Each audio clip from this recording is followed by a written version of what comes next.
Okay, so this video is going to cover a scapular mobility series that I want you to do if you're watching this. I'm going to show you really quick what that series is from start to finish. Then we're going to go through some visuals of what you should be thinking about doing with your shoulder blade when you're performing this sequence of movements. So the basic idea is what we do is we kind of start with the arms. You can see they're not flat out to the side here. They're a little bit in. They're also not all the way in, so somewhere in between.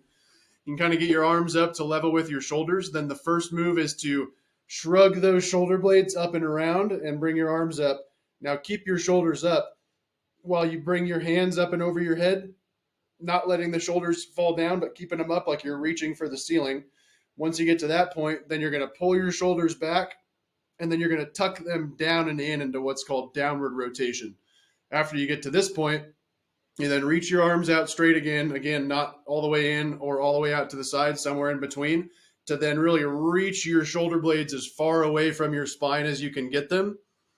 And then after you do that one and hold it for a second or two, then you pull your shoulder blades back, bring your arms out wide, and really try to squeeze them backwards. So what that would look like, so you can see my actual shoulder blades, is get up to about here, shrug them up, pull those hands up and around, then pull back, tuck those shoulder blades down and in.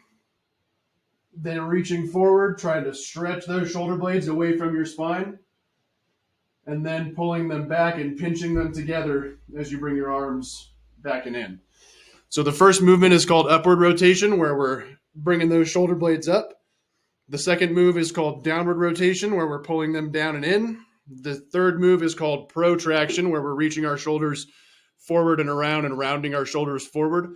Then the last move is called retraction, where we pull them backwards. So now I'm going to give you a little bit more of a visual of what to be thinking about up here as you perform those movements, because you're going to get a whole bunch more out of this if you're really, truly, fully thinking about what is happening here. Am I really trying to pull that up and around, or am I just kind of moving my arm up?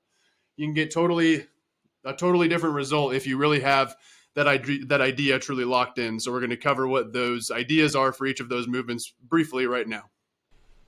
So for the first move, called upward rotation, what I really want you to be able to visualize is how this shoulder blade is moving up and around. We've got the arm bone attached to it, but it's not just that the shoulder goes straight up. If you can tell, if I can draw on this sucker, if you can tell, this little section down here moves kind of out and up, while this section moves kind of up and around, like so. Now let's see if that will play for me so you can see how that moves. It's not just up, it's kind of this rotational movement where the shoulder blade kind of moves up, but the bottom part of it down here, this part with the circle, kind of tucks out and around to the side, like kind of around your rib cage, almost forwards and out, while the top part of it moves up and around towards the back of your head. So you want to really think about that rotational movement in that first section of the movement where you're, so you can see me like that. So where you're really trying to, you get your arms up here and then you shrug that up and around, and then as you finish your arms around, you're thinking about that rotational movement where this bottom section of your shoulder blade is actually kind of moving out to the side while the top part moves up and around. So that's the visual that you want to keep in mind for upward rotation portion of that movement. So once you've completed the upward rotation section, where we get up here and then really rotate that shoulder up and around as we reach for the ceiling, the next section where we pull our arms down and in is not just the arm coming down and in. What we're really trying to focus on again is what's happening with this shoulder blade. Are we going from all the way up here to tucking that and rotating it down and in? So it's the opposite movement of upward rotation, as you may have gathered, because it's called downward rotation. And this is sort of what that movement looks like. Get rid of this guy. Where you can see that it's the opposite of the upward rotation. We've got, if I draw on this for you, we've got this, what's called the inferior angle, kind of moving down and in, but primarily in, while this section out here is also moving kind of down and around. And this section actually goes up just a teeny bit. And let's see how that looks now when we get that to play. No, not you. You can see this inferior angle is what it's called up here. Actually moves up a teeny bit while this outside portion comes down and in, and this bottom portion comes down and in as well. So as you're tucking down like this, you're not just thinking, I'm bringing my elbow down. You're really trying to live on that shoulder blade on your back and thinking, am I really trying to slide that down and in into downward rotation, as opposed to just down or just in, trying to get that to move down and in like so. Now, the third movement in the sequence is called protraction. They have it labeled as scapula abduction, but we're going to call it protraction. My cursor will show up. So as we let this play, what you'll notice is this shoulder blade is sliding forwards and around the rib cage away from the spine as this arm travels forwards as well. And you see these big finger-like muscles here that are attaching to the rib cage, pulling that forward. So you're trying to create as much space between your, as we draw, you're trying to create as much space between your spine and this section of your scapula as you can. It's trying to send this forward and around your rib cage using those muscles that it indicated right here on the front side. These little finger-like guys here, in order to slide this scapula forwards and around and away from your spine. So just reaching your arm is not enough. If you can see I can just reach my arm a little bit, but then I can go and really get that shoulder blade forward. And you may notice it's easier to get that shoulder blade forward if you round your spine a little bit and slouch as you do it, and kind of reach that further here, versus if I'm up tall, I don't get quite as much of it. So kind of a little slouch as you reach that and try to separate. You can see the medial border of my scapula here, maybe. Right there. You're trying to shove that forward and away from your spine in the motion of protraction. So it's not just, it's a little slouch and then reach it as far as you can with both of them at the same time. You should feel a little stretch between your shoulder blade and your spine. Trying to get that shoulder blade as far forward as you can for that third motion of protraction. And then in the last movement in this sequence, we have what is called retraction. They call it scapula adduction, potato, tomato, potato, whatever. I'm going to hide this guy so you can see, even though that muscle does participate in this, and you may feel some contraction in that, I'm going to get rid of it so we can fully see the shoulder blade. And this is the portion where we've just gone forward, and now we're trying to bring it back with our arms out wide. So in this example, they show the arm remaining straight forward, but you're going to be able to get more of this motion if you bring your arm out to the side as you bring your shoulder blades back, versus if you keep your arm forward and try to bring it back. And on this one, converse to protraction, we wanted to slouch a little bit to get all of it. You want to get that chest up as high as you can to then really slide those shoulder blades back and pinch them together as though you have a pencil between your shoulder blades and you're trying to pinch that together. So what you'll notice here is that this little blue sucker, as we draw on this, it follows the direction of these muscles here, where it's back and a little bit, oops, let's undo that one, that was bad. It's back and a little bit up. Not necessarily up, but it's not just down and back, it's actually up and back a little bit. So we're trying to pull that shoulder blade back, and then we would have the arm bone out like this, with the elbow and the whatever going on there. Trying to pull that back as far as you can. So as we let that play again, you'll see how this moves back and up slightly.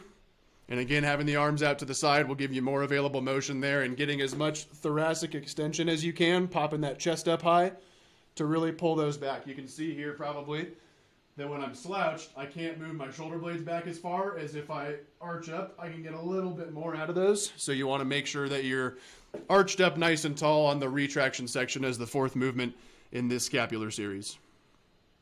So just to recap and put that all together, I'll show you one more time how it's going to look from behind. Hopefully you can hear me okay. We're going to come up to about here, bringing those shoulder blades up and around, keeping them up and around while we reach for the ceiling, then pull them back, elbows bend, and now we're tucking them down and in. And then as we get all the way down and in, we then bring our arms out, not all the way in like this, but not all the way out, somewhere in between, as we round our spine a little bit and reach those shoulder blades forward as much as we can, and then we get up tall, and then we pull our shoulder blades back all the way. So, to draw on this so that you get an idea of what those movements are, first, we have bringing this whole thing up and around, like so. Then, after we get done with that, in a different color, we then bring it down and in like this. And then as we use a different color for the third movement, our protraction is trying to reach this shoulder blade around the front of your rib cage, trying to create space between here and here. And then for our fourth trick, we're doing the opposite of that. We're actually trying to bring this back in a teeny bit up to try and close this space between here and here. Holding it for a second or two at each of the extremes, all the way up here, squeezing that, really feeling yourself fight to keep those up and around. Then you travel down and really pinch them down and in, feeling yourself keep those shoulder blades tucked down and in. Reaching it all the way forward with a rounded spine, trying to make sure you feel that pushing those shoulder blades forward, a little stretch between the shoulder blades and the spine. And then finishing off with the opposite, where we're pulling it back, getting up nice and tall, and really squeezing back to close that space off, and then rinsing and repeating that a few times through. So now that you know what that series looks like and you've got those visuals of what you should be thinking about with your shoulder blades as you're moving, I just want to make sure that you fully understand that it's not enough to just move, but to really get fully into your shoulder blades and thinking, I'm really trying to upwardly rotate up and around, and I'm really trying to downwardly rotate down and in, and I'm really trying to protract and reach them as far as I can with my rounded spine. Then I'm really trying to retract and reach them as far back and pinch them together as I can with an extended spine. The more you can pay attention to those visuals and internalize them, and as you're doing that, sometimes closing your eyes even helps, to just really live within what's happening on these shoulder blades on my back. I sometimes tell people to envision like little dinner plates, weirdly shaped dinner plates, but dinner plates on your back that are moving up and around and down and in and forward and around and then back and in. Because if you're not fully aware of what you're trying to move inside of your body, you're not going to get nearly as much out of that series as you could be getting. Another important tip is not just moving them up and moving them down, but we want to think about taking kind of the wide arc around. You can kind of imagine on a racetrack, there's lanes 1 through 8. We're trying to take lane number 8. We're not just kind of moving up. You want to almost imagine that, let's see if I can move this around a little bit. As you're going up, you almost want to imagine that someone's fingers are right outside of where your fingers are, and you're trying as hard as you can to reach those, even though you'll never actually reach them. And then on the way down and in, you're thinking, I'm trying to reach my elbow out wide as I then pull my elbow and my shoulder blade down and in. As you're reaching forward, you're trying to reach forward as though someone's fingers are right in front of your fingers and you're trying to touch them. And as you come backwards, you're trying to reach your fingers out wide, like you're trying to make your wingspan as wide as it can possibly be as you pull back and in. So this is going to be a fantastic scapular mobility series for you. And if you've gotten this video from me, then just make sure you do it as much as I told you to.